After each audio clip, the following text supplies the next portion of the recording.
Assalamualaikum warahmatullahi wabarakatuh. Hai, perkenalkan nama aku Andita Prameswari dengan NPM 224112115 dari kelas Manajemen 22DX.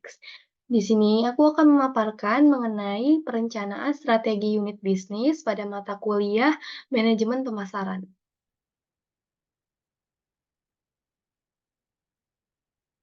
Terdapat perencanaan strategi unit bisnis.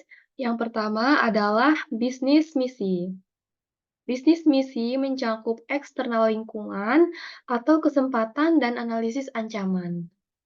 Yang kedua adalah analisis SWOT, yang berarti internal lingkungan atau kekuatan atau analisis kelemahan. Selanjutnya adalah tujuan formulasi, strategi formulasi, program formulasi, dan implementasi, serta umpan balik dan kontrol. SWOT analisis. Kegunaan SWOT analisis adalah mengamati lingkungan, pemasaran eksternal dan internal. SWOT analisis mencakup strength, yang artinya kekuatan, weakness, yang artinya kelemahan, opportunity adalah peluang, dan threat adalah ancaman. Adapun tujuan dari analisis SWOT adalah strength dan weakness adalah untuk menganalisis lingkungan internal, di mana dapat diketahui dengan mengevaluasi kekuatan dan kelemahan yang ada di dalam diri perusahaan. Selanjutnya adalah opportunity dan threat, maksudnya yaitu untuk menganalisis lingkungan eksternal, yang berarti untuk mengetahui kekuatan lingkungan makro yang utama dan faktor lingkungan mikro yang signifikan yang mempengaruhi perusahaan menghasilkan laba. Analisis eksternal dan opportunity dan trade. Market Opportunity Analysis atau MOA atau yang disebut dengan analisis peluang pasar ditujukan untuk menentukan daya tarik dan probabilitas keberhasilan mereka dengan mengajukan pertanyaan seperti yang pertama, dapatkah kita mengartikulasikan manfaat secara meyakinkan pada pasar sasaran tertentu? Yang kedua, dapatkah kita menentukan letak pasar sasaran dan menjangkau mereka dengan biaya, media, dan saluran perdagangan yang efektif dalam segi biaya?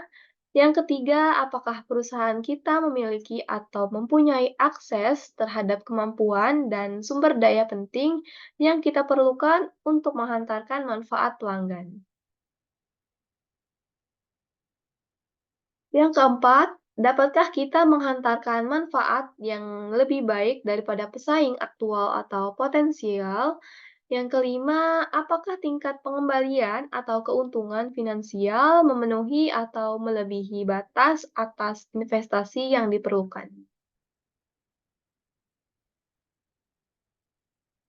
Terdapat gambar dari opportunity matrix. Yang pertama adalah perusahaan berkembang lebih kuat dari sistem pencahayaan. Yang kedua adalah perusahaan mampu mengembangkan perangkat untuk mengukur efisiensi energi dan setiap sistem pencahayaan. Yang ketiga adalah perusahaan mengembangkan perangkat untuk ukur tingkat iluminasi. Yang keempat adalah perusahaan mengembangkan perangkat lunak atau program untuk mengajarkan dasar-dasar pencahayaan pada personel studio TV.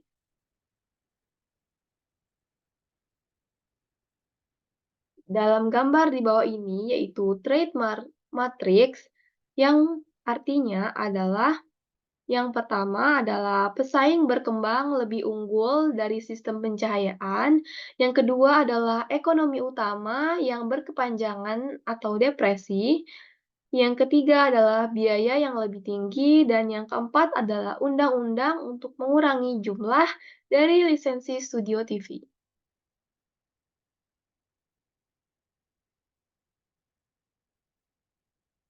Next adalah goal, formulasi, dan MBO Management by Objective. Berfungsi untuk rumusan tujuan, dan MBO manajemen berdasarkan tujuan.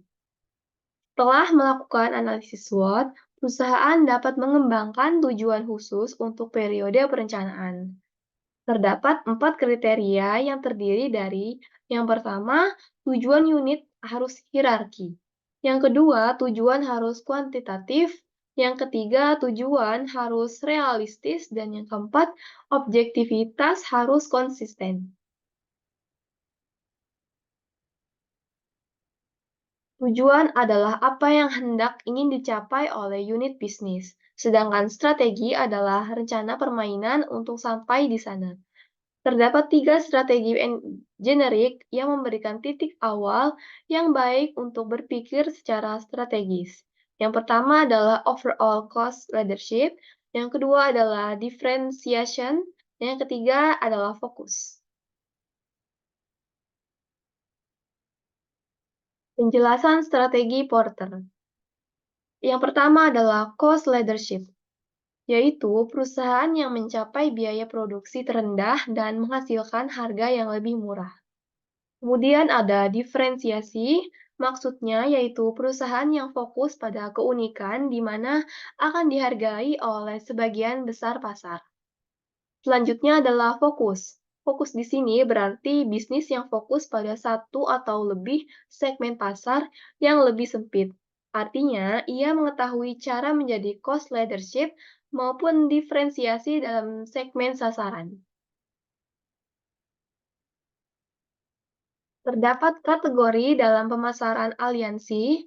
Yang pertama adalah produk atau jasa atau layanan.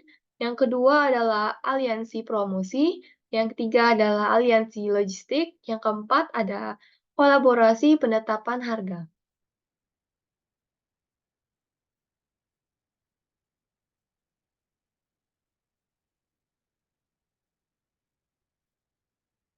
Adapun tujuan dari pemasaran yang berisi adalah eksekutif sumari, table of contents, situasi analisis, marketing strategi, financial projection, dan implementation control. Sekian penjelasan saya, mudah-mudahan dapat bermanfaat. Terima kasih. Wassalamualaikum warahmatullahi wabarakatuh.